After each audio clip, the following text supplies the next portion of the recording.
வணக்கம் நேர்களே, இது ஷர்மிளா டாக்கீஸ். நான் உங்கள் டாக்டர் ஷர்மிளா. நம்ம பாஜகவை சேர்ந்த மகளிர் அணியுடைய வீர மங்கைகள்லாம் சேர்ந்து இன்னைக்கு தமிழ்நாட்டுல நீதி கேட்டு பேரணி நடத்தி இருக்கிறாங்க.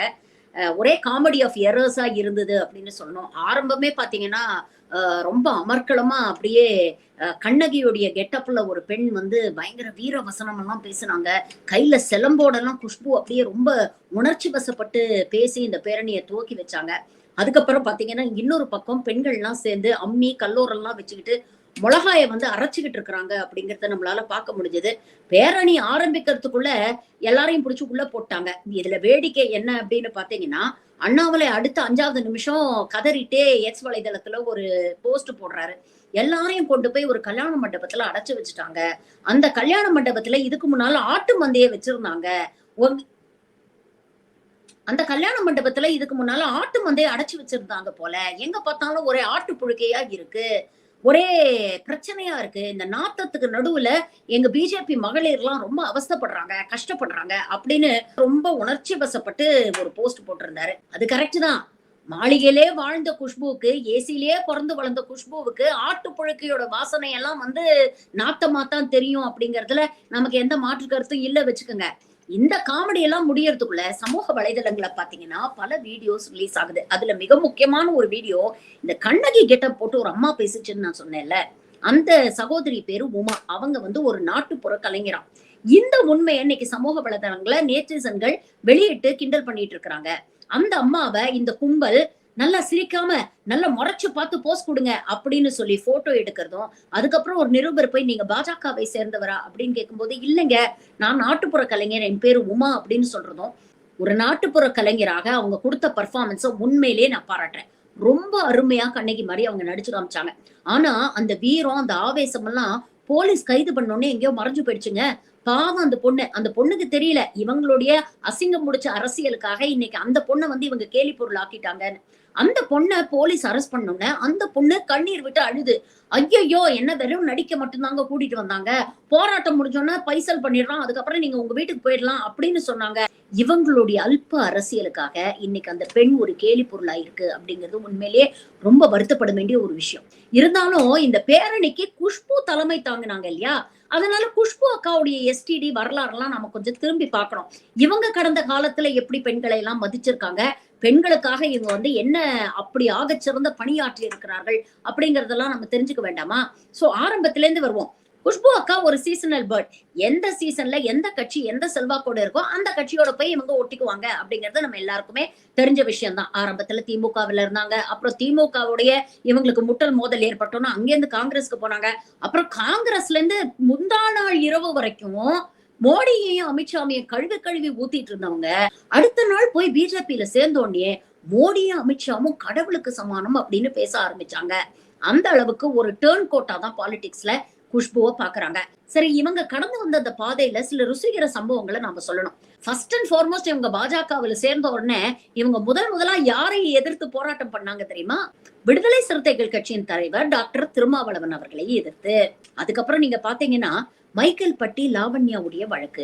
அந்த குழந்தை இறந்து போன போது கட்டாய மதமாற்றம் நடக்குது அப்படின்னு ஒரு வீடியோவை வெட்டி ஒட்டி கொஞ்சம் கூட மனசாட்சியே இல்லாம ஒன்னு மைனர் பெண்ணுடைய வீடியோ வெளியிட்ட அந்த அண்ணாமலையோட கூட்டு சேர்ந்துக்கிட்டு இந்த அக்காவும் இறங்கி போராட்டம் எல்லாம் பண்ணாங்க. அண்ணாமலை பதவிக்கு வந்ததுக்கு அப்புறம் கொஞ்சம் கொஞ்சமா ஓரங்கட்டப்பட்டாங்க. அந்த சமயத்துலதான் பில்கிஸ் பானு வழக்குல 11 பேர் குற்றவாளிகள் அல்ல அப்படின்னு சொல்லி அவங்கள ரிலீஸ் பண்றாங்க. நம்ம அக்கா பார்த்தது, சரி நாம எதையாவது பண்ணி நம்ம மேல கவனத்தை திருப்பினாதான் கட்சியில இருக்கக்கூடிய மேலிடம் நமக்கு ஏதாவது செய்யும். இல்லைன்னா நம்ம இவ்வளவு தூரம் காங்கிரஸ்ல இருந்து கட்சி தாவி பிஜேபி வந்ததுல என்ன பிரயோஜனம்? தினம் தினம் காங்கிரஸ் காரங்க நம்மள கழுவி கழுவி ஊத்துறாங்களே, அப்ப நம்ம ஃபியூச்சரை செக்யூர் பண்ணிக்கிறதுக்கு நம்ம ஏதாவது பண்ணணும் அப்படின்னுட்டு நேஷனல் மீடியால ஓன்னு அழுது ஒப்பாரி வச்சு பில்கிஸ் பானுக்கு ஆதரவா பேசுற மாதிரி ஒரு நடிப்பா போட்டாங்க பாருங்க. இந்த நடிப்போடைய விளைவு உடனே நேஷனல் கமிஷன் ஃபார் விமென், தேசிய மகளிர் ஆணையத்துல அக்காவுக்கு ஒரு போஸ்டர் தூக்கி கொடுத்துட்டாங்க. சரி, ஒரு பொறுப்பான பதவியில நம்ம அக்காவை கொண்டு போய் உட்கார வச்சிருக்காங்க. நம்ம அக்கா தான் சொல்றாங்களே, 38 வருஷமா நான் கண்ணகியா தான் வாழ்ந்துட்டு இருக்கேன், மனசுல பட்டதை பட்டுன்னு பேசுவேன், யாரா இருந்தாலும் நெற்றிக் கண்ணை திறப்பினும் குற்றம் குற்றமேன்னு நான் வாதாடுவேன் அப்படின்னு எல்லாம் பேசுறாங்கல்ல. இந்த அக்கா NCEWல இருக்கும் பொழுதுதான் பல முக்கியமான நிகழ்வுகள் நடக்குது. ஒண்ணு கலாக்ஷேத்ரா கேஸ். ஆசிரியர்கள் மூலமாக பாலியல் வன்கொடுமைக்கு நாங்க ஆளாறோம் அப்படின்னு அங்க இருக்கக்கூடிய பல மாணவிகள் வெளியில வந்து போராட்டம் பண்ணாங்க. நம்ம குஷ்பு அக்கா வீடு பக்கத்துல தாங்க இருக்கு. ஆனா நம்ம குஷ்பு அக்கா தேசிய மகளிர் ஆணையத்து மெம்பரா இருந்தாலும் அந்த பக்கம் திரும்பி கூட பார்க்கல. மாறாக தேசிய மகளிர் ஆணையத்திலிருந்து லேகா சர்மா என்பவர் அவசர அவசரமா வந்து ஒரு சில மணி நேரங்கள் அங்க இருக்கக்கூடிய மாணவர்கள் ஆசிரியர்கள்லாம் பேசிட்டு அப்படியெல்லாம் எதுவுமே இல்ல, மாணவிகள்லாம் சும்மா பொழுது போலன்னு பொய் சொல்றாங்க அப்படின்னு சொல்லிட்டு போயிட்டாங்க. சரி, இது இப்படின்னா இன்னொரு பக்கம் மல்யுத்த வீராங்கனைகள் போராட்டம் பண்றாங்க. பாஜகவை சேர்ந்த எம்பி பிரிஜ்பூஷன் சரண் சிங் எங்களுக்கு பாலியல் தொல்லை கொடுக்கிறாரு அப்படின்னு டெல்லியில ஜந்தர் மந்தர்ல வெயில்லயும் மழையிலயும் போராட்டம் பண்ணாங்க. அப்ப நம்ம அக்கா நேஷனல் கமிஷன் ஃபார் விமென்ல தான் மெம்பரா இருக்கிறாங்க. ஆனா அன்னைக்கு வந்து இவங்களுக்கு சம்பந்தப்பட்ட அந்த பிரிஜ்பூஷன் சரண் சிங்கையும் கேள்வி கேட்கணும்னு தோணல, மோடியும் அமித்ஷாவையும் எதிர்த்தும் கேள்வி கேட்கணும்னு தோணல. சரி, இதெல்லாம் கூட பரவாயில்லங்க. மணிப்பூர்ல 2 பெண்கள் நிர்வாணப்படுத்தி ஊர்வலமா அழைச்சிட்டு போனாங்க. தேசிய மகளிர் ஆணையத்துல தகவல் கொடுத்தோம். இந்த வீடியோ வெளியில வந்து வைரல் ஆற வரைக்கும், அதாவது 3 மாசத்துக்கு தேசிய மகளிர் ஆணையத்துல இருக்கிறவங்க எல்லாம் தூங்கிட்டு இருந்தாங்க, நம்ம குஷ்பு அக்கா உட்பட. இந்த பிரச்சனை வீடியோ வெளியில வந்து வைரல் ஆகி தீயா பரவிட்டு இருந்த நேரத்துல நம்ம அக்கா என்ன தெரியுமா பண்ணிட்டு இருந்தாங்க? இன்ஸ்டாகிராம்ல டான்ஸ் ஆடி ரீல்ஸ் போட்டுட்டு இருந்தாங்க. ஆமாங்க, தேசிய மகளிர் ஆணையத்தோட மெம்பர் மணிப்பூர் பத்திக்கிட்டு எரியுது, அப்போ இன்ஸ்டாகிராம்ல ரீல்ஸ்ல டான்ஸ் ஆடி வீடியோ போட்டுட்டு இருந்தாங்க. சரி, இதுதான் இப்படி இருக்கே, தமிழ்நாட்டு பெண்களை இவங்க என்னைக்காவது மதிச்சிருக்காங்களா அப்படின்னு பாத்தீங்கன்னா அதற்கும் பல உதாரணங்கள் சொல்ல போகலாம். திமுக அரசு மகளிர் உரிமை தொகை 1000 ரூபாய் கொடுத்தத பிச்சை காசு, பிச்சை எடுக்கிறாங்க அப்படின்னு சொல்லி கேவலப்படுத்தி பேசுனாங்க. அதை எதிர்த்து இங்க இருக்கக்கூடிய மகளிர் எல்லாம் போராட்டம் நடத்தி அந்த அம்மாவை கேள்வி கேட்டு மன்னிப்பு கேளுங்கன்னு சொன்ன கூட, நான் எதுக்கு மன்னிப்பு கேட்கணும், நான் சொன்னதுல என்ன தப்பு அப்படின்னு பேசினவங்க தான் இந்த குஷ்பு. அதே மாதிரி திமுகவை சேர்ந்தவர்கள், திமுக ஆதரவாளர்கள் தன்னை சமூக வலைதளங்களை கழுவி ஊத்துறாங்களே, தொடர்ந்து கேள்வி கேட்டு விமர்சனம் பண்றாங்களே, இந்த கேள்விக்கெல்லாம் பதில் சொல்ற வக்கு நமக்கு இல்லையே அப்படிங்கிற ஒரு ஆற்றாமையின் எல்லைக்கு தள்ளப்பட்ட குஷ்பு என்ன சொன்னாங்க? உங்கள மாதிரியெல்லாம் சேரி பாஷை என்னால பேச முடியாது அப்படின்னு சொன்னாங்க. உடனே இங்க இருக்கக்கூடிய பட்டியலின மக்களும் சரி, மற்ற அரசு தரப்பில் பேசக்கூடியவர்களும் சரி கடுமையான எதிர்ப்பு தெரிவிச்ச போது இந்த அம்மா என்ன பண்ணிச்சு தெரியுமா? சேரி என்பது பிரெஞ்சு லாங்குவேஜ்ல அன்பு என்ற அர்த்தம். நான் அந்த அர்த்தத்துலதான் என்னை விமர்சனம் பண்றவங்கள அன்பா சேரி பாஷை பேசுறீங்க அப்படின்னு சொன்னேன்னு சப்ப கட்டு கட்டுச்சு இந்த பொம்பளை. ஆனா ஒரு விஷயம் நீங்க குஷ்பு கிட்ட நோட்டீஸ் பண்ணணும். மத்தவங்களுக்கு இந்த மாதிரி ஏதாவது பிரச்சனை, அதுல சம்பந்தப்பட்டவங்க பாஜக ஆளுனா அந்த அம்மா பொங்கவே மாட்டாங்க. ஆனா தனக்குன்னு ஒரு பிரச்சனை வந்துச்சுன்னா அந்த அம்மா என்னமா சீன் போடும் தெரியுமா? சிவாஜி கிருஷ்ணமூர்த்தின்னு திமுகவில் இருக்கக்கூடிய ஒரு உறுப்பினர் இந்த அம்மாவை பத்தி ரொம்ப கொச்சையா பேசினாரு. அதை நாம வன்மையா கண்டிச்சிட்டோம். இருந்தாலும் இந்த அம்மா ஒரு பிரஸ் மீட் வச்சு அழறது என்ன, கண்ணகி எப்படி மதுரை எரிச்சாங்களோ அந்த மாதிரி எனக்கு நேர்ந்த அநீதிக்கு திமுக அரசையை நான் எரிச்சிருவேன் அப்படின்னா வீரவசனம் பேசி கண்ணீர் மல்க இன்டர்வியூ. எல்லாரும் பார்க்கும் பொழுது ஒரு நிமிஷத்துக்கு நமக்கே ஐயோ பாவம் அப்படின்னு தோணுச்சு. ஆனா அந்த கேமராவை கட் அப்படின்னு சொன்னதும் இந்த அம்மா அப்படியே அசால்ட்டா கண்ணீரை தொடச்சிட்டு கால் மேல கால் எடுத்து போட்டுக்கிட்டு, எப்படி நல்லா இருந்துச்சுல்ல நம்ம பிரசன்ட் டிவி, எப்படி நேஷனல் மீடியால கூட அடுத்தது இதை பத்தி பேச போற அப்படின்னு பேசுறாங்க. ஆனா அந்த கேமராமேனுக்கு பெரிய கிரெடிட் கொடுக்கணுங்க. இந்த அம்மா கட் ஆயிடுச்சுன்னு நினைச்சதுக்கு அப்புறமா அவன் கேமராவை ரோல் பண்ணி வச்சிருந்ததுனால தானே இந்த அம்மா எவ்வளவு சிறந்த நடிகை அப்படிங்கறத நம்மளால உணர முடிஞ்சது. இப்போ கல்கட்டால நடந்த அந்த ஆர்ஜி கார் கொலை வழக்கு, மருத்துவ கல்லூரிக்குள்ளேயே ஒரு பிஜி ஸ்டூடெண்ட் கொலை செய்யப்பட்டாங்கல்ல, அந்த சம்பவத்திலையும் இதே மாதிரிதான் போராட்டம் பண்றோம், நீதி கேட்கிறோம் அப்படிங்கிற பேர்ல போஸ்ட்மார்ட்டம் ரிப்போர்ட்டே ரிலீஸ் ஆகாத நேரத்துல கூட அந்த பெண்ணுடைய உடம்புல ஏகப்பட்ட பிராக்சர்ஸ் இருக்கு. 150 கிராம் சீமன் அந்த பெண்ணுடைய வஜைனால இருந்தது. கூட்டு பாலியல் வன்கொடுமை நடந்திருக்கு.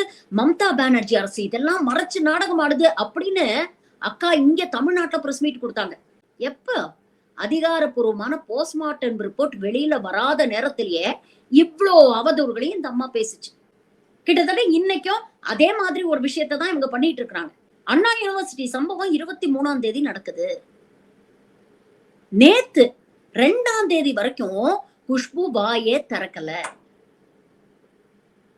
கிட்டத்தட்ட ஒரு வாரம் 10 நாள் இந்த அம்மா வாயே திறக்காம அமைதியா இருந்தாங்க. நேத்து மாலை முரசை சேர்ந்த ஒரு ரிப்போர்ட்டர் போய் குஷ்பு கிட்ட பேட்டி எடுக்கிறாரு. என்ன வழக்கமா பாஜக ஒரு போராட்டம் பண்ணா அக்கா தான் முன்னிலையில இருப்பீங்க, நீங்க காணுமே அப்படின்னு கேட்டோம்னா என்ன கூப்பிடல, அதனால நான் வரல. என்ன ஏன் கூப்பிடல, நீங்க அண்ணாமலையை தான் கேட்கணும் அப்படின்னு தன் பங்குக்கு ஒரு கவன ஈர்ப்பு அரசியலை இந்த அம்மா பண்ணுது. இதை பார்த்த அண்ணாமலை, சரி நாம தான் அசிங்கப்பட்டுட்டோமே சாட்டையால் அடிச்சுக்கிட்டு, இந்த அம்மாவும் கொஞ்சம் சேர்ந்து அசிங்கப்படட்டுமே அப்படிங்கறதுனால இந்த அம்மாவை மகளிர் பேரணி அப்படின்னு இன்னைக்கு கோத்து விட்டுட்டாரு.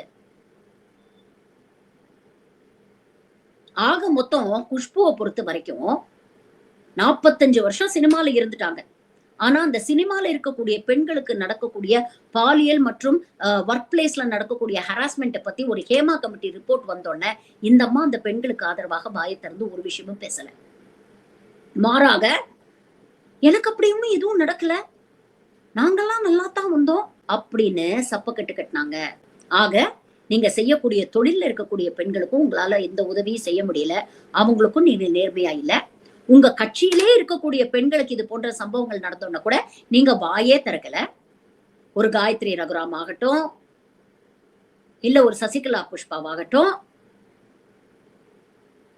இல்ல ஒரு டாக்டர் டெய்சி சரண் ஆகட்டும், உங்க கட்சியில் இருக்கக்கூடிய பெண்கள் அவங்களுக்கு இந்த மாதிரி பிரச்சனைகள் வரும்போது கூட நமக்கு என்ன வம்புன்னு வாயை மூடிட்டு பேசாம இருந்தீங்க.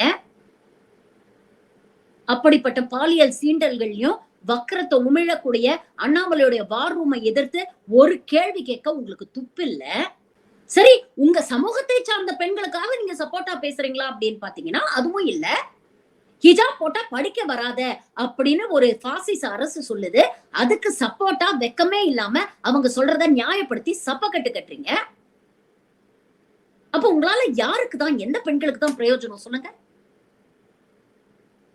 நீங்க பிறந்த சமூகத்துக்கு உங்களால எந்த பிரயோஜனமும் இல்ல. சிறுபான்மையின மக்களுக்கு எதிராக இவ்வளவு அட்ராசிட்டிஸ் நடக்குது, அதை எதிர்த்து ஒரு வார்த்தை பேச மாட்டேங்கிறீங்க. இப்படிப்பட்ட ஆளுதான் தமிழ்நாட்டுல பெண்களுக்கு பாதுகாப்பு இல்ல, நாங்க வந்துட்டோம் பாருங்க, நாங்க வந்தா பெண்களுக்கு பாதுகாப்பு எல்லாம் கிடைச்சிரும் அப்படின்னு பேசுறாங்க. இவங்க நடத்தின பேரணியிலேயே அந்த பெண்ணுக்கு பாதுகாப்பு இல்லைங்க. இன்னைக்கு அந்த வீடியோ வைரல் ஆயிட்டு இருக்கு. அந்த கண்ணகியா நடிச்ச அந்த பெண்ணை பேரணியில ஒருத்தர் கைய பிடிச்சு இழுத்து இந்த சைட் தள்ளுறான். பெண்களுக்கு பாதுகாப்பு வேணும் நீதி கேட்டு பண்ணக்கூடிய பேரணியிலே அந்த பெண்களுக்கு பாதுகாப்பு இல்லைன்னா என்ன லட்சணத்துல நீங்க எல்லாம் பேரணி நடத்துறீங்க? நேத்து உயர் நீதிமன்றமே சொல்லிச்சு, எதுக்கு போராட்டம் பேரணின்னு இந்த பிரச்சனைய அரசியலாக்குறீங்க? இங்கதான் விசாரணை ஒழுங்கா நடந்துட்டு இருக்க, போலீஸ் ஒழுங்கா விசாரிக்கிறது அப்படிங்கறதுனால தான் இந்த கேஸ நாங்க சிபிஐக்கு மாத்தல. நீதிமன்றத்துடைய மேற்பார்வையில ஒரு சிறப்பு குழு அமைச்சு இங்க இன்வெஸ்டிகேஷன் நடந்துகிட்டு இருக்கு. அப்படி இருக்கும்போது எதுக்கு இந்த பிரச்சனையை அரசியலாக்குறீங்க அப்படின்னு நீதிமன்ற கேள்வி கேக்குது. இன்னைக்கு இருக்கக்கூடிய பெரும்பாலான பொதுமக்களுடைய மனசுல என்ன இருக்கோ அதைத்தான் இன்னைக்கு நீதிமன்றம் சொல்லியிருக்கு. தினம் தினம் இதையே பேசி பேசி பேசி இருக்கக்கூடிய ரணத்தை இன்னும் கீறி கீறி கீறி, நீங்களாம் மனுஷங்களா? நீங்களாம் இப்படி கேவலமான அரசியல் பண்றதுக்கு பேசாம நாடக கம்பெனி நடத்துங்க.